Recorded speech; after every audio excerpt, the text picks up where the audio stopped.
کیا نماز جنازہ میں ثنا پڑھتے ہیں قرآن حدیث سے طریقہ؟ دیکھیے کہیں ذکر نہیں آیا ہے ثنا کا۔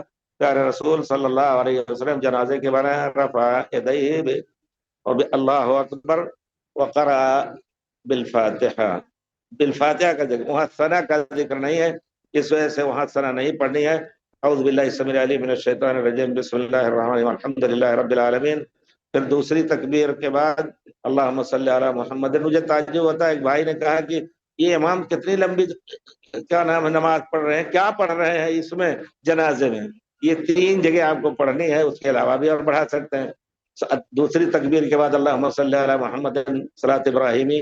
تیسری تکبیر کے بعد میت کے لیے دعا، اللہم اغفر لہ وارحمہ وعافہ واعف عنہ، یا وہ جامع دعا، اللہم اغفر لحینا ومیتنا وشاہدنا وغائبنا وصغیرنا وکبیرنا وذکرنا وانثانا۔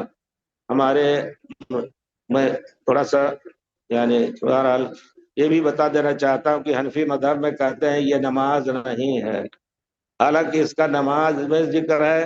تمام محدثین کتاب صلاۃ الجنائز، صلاۃ کے بعد صلاۃ العید، صلاۃ الکسوف، صلاۃ الجنائز بھی ذکر کرتے ہیں، لیکن ان کے یہ ہے کہ یہ صلاۃ نہیں، یہ دعا ہے، اس کے لیے جو بھی دعا، اللہ مغفر لہ ورحمہ کر کے ختم کر دو کافی ہے۔ حالانکہ نہیں، پیارے رسول کی سنت ہمارے سامنے ہے۔ حضرت وہ اور آواز بھی پڑھ سکتے ہیں یہ چیزیں، حضرت ابن عباس نے پڑھایا ہے اس طرح۔ تو کوشش یہ ہونی چاہیے کہ ہم زندگی گزر رہی ہے، جنازے کی نماز کے طریقے بھی نہیں سیکھ پا رہے ہیں، سیکھنے کی کوشش کریں، مشکل نہیں ہے۔ وہی صلاۃ جو آپ پڑھتے ہیں نماز میں اگر یاد ہے تو وہی آپ کو سورہ فاتحہ کے بعد دوسری تکبیر اللہم صلی علی محمد وعلی آل محمد، پھر دعا اللہم اغفر لحینا ومیتنا، اے اللہ تعالی ہم میں سے زندہ جو ہیں ان کو بھی بخش دے اور جو مر گئے ہیں ان کو بھی بخش دے، وہ اللہم اغفر لنا لحینا ومیتنا وشاہدنا۔